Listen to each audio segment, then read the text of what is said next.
Well, yesterday, this will come as no surprise, but you know who reversed directives that let transgender public school students use the bathroom of the gender they identify with, which is also a big reversal of a campaign promise made by you-know-who. Take a look. As your president, I will do everything in my power to protect our LGBTQ citizens. If Caitlyn Jenner were to walk into Trump Tower and want to use the bathroom, you would be fine with her using any bathroom she chooses. That is correct. Yeah. You know, later in the show, we're going to be talking to transgender teen Gavin Grimm, who's taking his school district to the Supreme Court over this. But really, what's the message to transgender Americans and to transgender kids? Isn't it hard enough to be in high school or grammar school identifying in a different way than other people see you? I mean, does this help, or is this just more chaos for people to flip out about? I mean, with kids, why would they do this to A lot of the people, sorry, Sunny, a lot of the people against it are talking about danger or fear, when in actuality the statistics support the fact that it's the transgendered kids that are being bullied and hurt on this journey right now. Yeah. Well, go ahead. And so I think the hard part right here is we're talking about the most vulnerable people in our society, our children, in their safe space of school. And as we all know, at that age, school-age kids can be some of the meanest kids you've ever seen, without questions of what gender you identify with or your sexuality or anything else.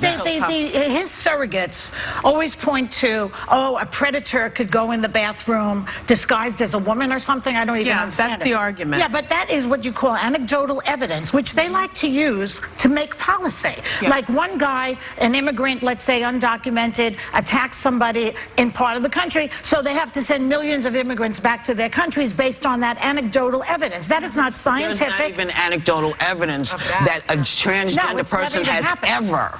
You know, and they're just trying to go to the bathroom, y'all. They're just trying to go to the bathroom. They're not looking for your kids. But don't you the think straight people are the people you need to be worried about. But are they it seems to me that they are appealing to the religious right on this one. That's who their constituency is, and let's just take everything away from people who are in need in this country, especially something that is socially iffy with religious people. It's interesting that Betsy DeVos might have been for this. Will you explain that? Well, the Department of Education and the Justice Department both have to work together to enforce Title IX, and that's what this is about. Title IX says that no person in the United States shall, on the basis of sex, be discriminated against in our schools that receive federal funding. So Betsy DeVos apparently was not supportive of this rescinding of the Obama administration directive, which basically said, listen, you cannot discriminate against someone based on sex, and sex needs to be looked at, that term, very broadly. It also includes sexual orientation and gender identity. Now, the Trump administration is saying, no. It should be looked at a little more narrowly, and sex just means gender. It just means male and female. So that's what I think the Supreme Court needs to decide once and for all. So Betsy reneged, went back on what she truly believed.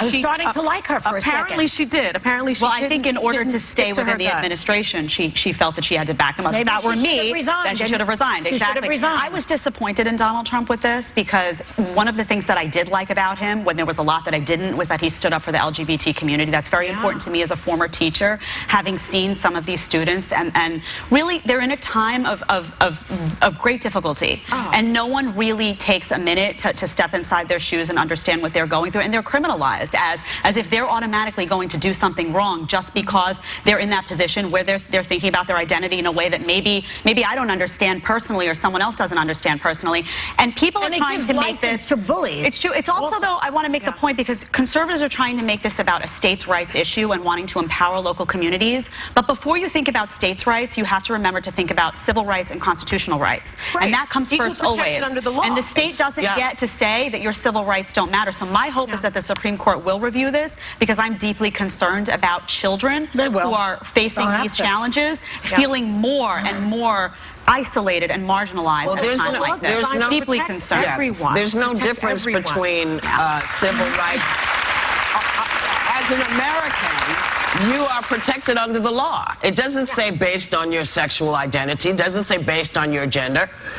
You're a citizen you're protected, you're supposed to be protected, and this suddenly says, well, not really you, because you're not like us. And I think, you know, I think a lot of folks would like to hide behind religion with this, but Jesus never threw anybody away because he didn't understand or he didn't. Jesus wasn't like that. I don't know who everybody is talking about, but this, if Jesus, well, they pervert the religion. Well, they kind of mess with it because, you know, I'm sorry, I saw 10 Commandments. I went to school. 10 Commandments. Didn't say anything about transgender people. Yeah. Well, didn't say it said thou shalt not kill. Yeah. It's also, but people kill all the time. But the argument coming from some on the religious right is it's not about we're not discriminating against transgender. What they're legislating, they want to legislate on fear. They want to say, you know what, if someone is pretending to be male and going into the men's bathroom or pretending to be female and going into the female's bathroom, if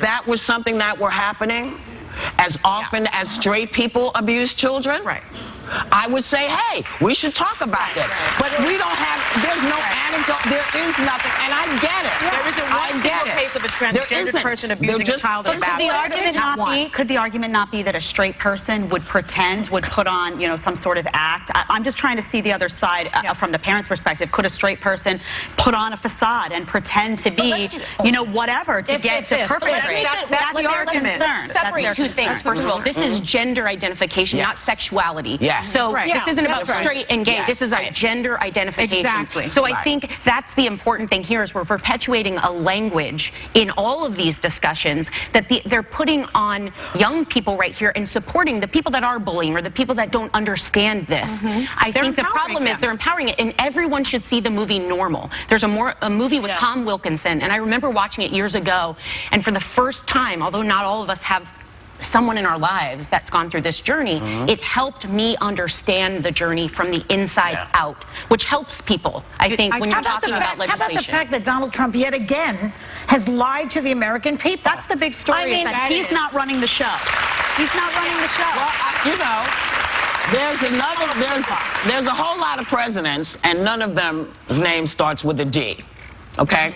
Nobody who's running this country's name starts with a D and ends with a T. This is an agenda by a whole bunch of other folks that we as Americans have to be careful of because we're basically known for at least having the ability to say, hey, maybe I don't know what you're going through, but I've got your back. That's what Americans basically have always done. So you think this President Bannon is behind this? I think, I do. I do. I think it's Sessions. Well, Jeff Sessions. You know, President Sessions, President Bannon. They're like the mean team. The mean team. That's what I call them. You know what I think. We'll be right back.